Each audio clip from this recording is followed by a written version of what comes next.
Alright guys, so today we're going to try a different kind of video in this channel. I'm going to share with you guys a process I learned for color grading called color space transform. I'm not a professional colorist of any kind, so take anything that I say here with a grain of salt. So without further ado, let's get to it. So after you've imported your media, you go ahead to your timeline and drop your media on the timeline. And let's go right ahead and select the Bmpcc 4K clip. We got two clips of Bmpcc 4K and a Bmmcc. Go to your color tab, and in the effects library, you're going to search for color space transform. Drag that to your node, and then go ahead and input color space. You're going to select Blackmagic Design Pocket 4K Film Gen 4. For the input gamma, you're going to select the same Blackmagic Design Pocket 4K Film Gen 4. Output color space, you're going to select Arri Alexa, and output gamma, you're going to go ahead and select Arri Lock C. Now your footage looks flat with no contrast. It's converted to Arri Lock C. So you go ahead and right click on your node, add serial node, click on the new node you make, go to LUTs, 3D LUT. We're going to use the built-in Arri to Rec 709 LUT. Arri to Rec 709. And that already looks kind of good. So we're gonna go ahead, and I use the parade for my levels. Some people use vector scope and all that stuff. I know how to use my parade. I can see my levels. So we go ahead to our color wheel and go to the lift wheel. We're gonna bring the shadows down to the point where they almost touch zero, but not quite. You can touch zero but not go beyond it, so you don't crush your blacks. Then you're gonna go ahead to your gain and bring your highlights up as much as you can to the top, as close to the top as you can. I like to leave some leeway in case you modify something, you don't clip any of your channel. So we have this, it's already looking kind of decent. It's so you can kind of mess with your gamma a little bit to get your image looking a little brighter. So let's go ahead and move the contrast a little bit so we can fine tune. And okay, let's go to our first LUT, and now we're gonna make a serial node to select the tones in the jacket. It's looking kind of reddish, so I want to modify it. Let's make another one. I'm gonna make another one for the skin tone, so we're gonna label this LUT over here, this node, we're gonna label this one skin tones, and we're gonna label the other one jacket, because I want to manipulate the colors of the jacket and the skin tones on their own. So after we do that, well, let's label this one LUT. Okay, and the LUT one should have been first, but whatever. At least you can see what you did. You're gonna grab your picker tool and just click across. You see it's selecting the skin tones, but it's also selecting the jacket. We don't want that, so you're gonna go ahead to your mask and select the circle mask. Put it over the face. And now you select your picker tool again. Let's make it a little wide. And let's grab this so the roll off from the colors is not harsh and it doesn't cross over to the other colors of the image, to the other parts of the image rather. And now we got this. We're gonna go on right ahead and select our picker tool again. That's picker tool, drag across the face. Now you see you only got the skin tone selected in that node.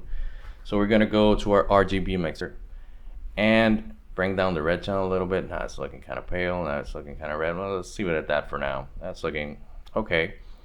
The jacket, we're gonna click and drag across. It's gonna select, see, it's happening the same thing. It's picking some of the skin tones, and we don't want that, so we're gonna go ahead and select a polygon mask this time. Go to your mask, select polygon, and you can kind of work a mask around it. If I'm going too fast, you can always back up the video a little bit and see it again.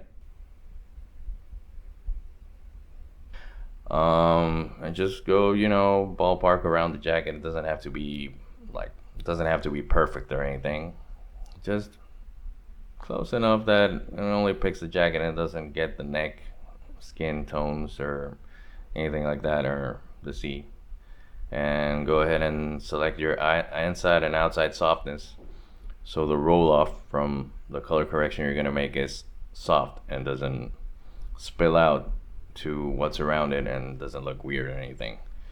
So You got to remember, this only works if you're using, like, for a fixed subject like this. For anything else, you would have to use a tracking mask, and that's a whole another different subject. So I brought the red down a little bit, so you see now the jacket looks more yellow, which I like better. And now that image over there is looking kind of nice. Let's bring the red down on the face a little bit, and I don't know.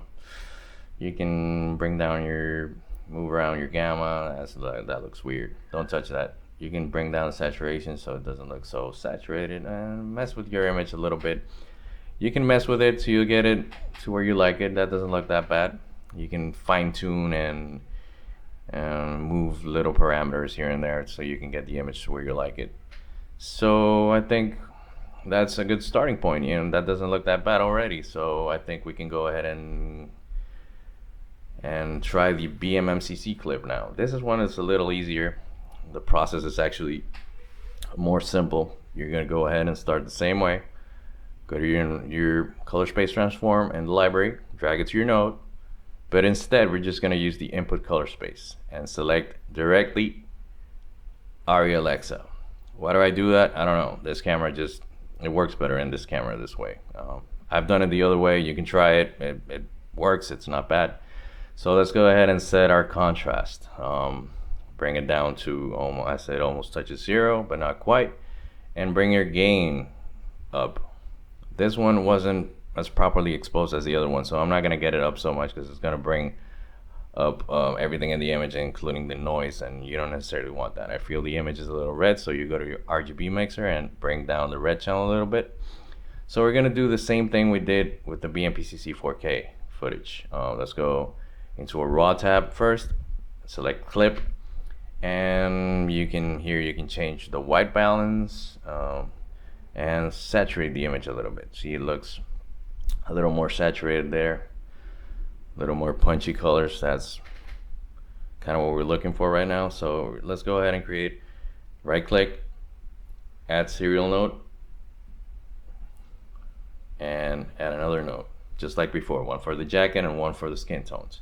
Let's go ahead and label them. This one's going to be labeled skin tones, and this one's going to be labeled jacket. Let's go right ahead. So this is a repeat process. Let's jump ahead a bit. So that's looking pretty good. I mean, it's a good starting point, so you can start fine-tuning your image. So if you want to make it a little more cinematic, you can always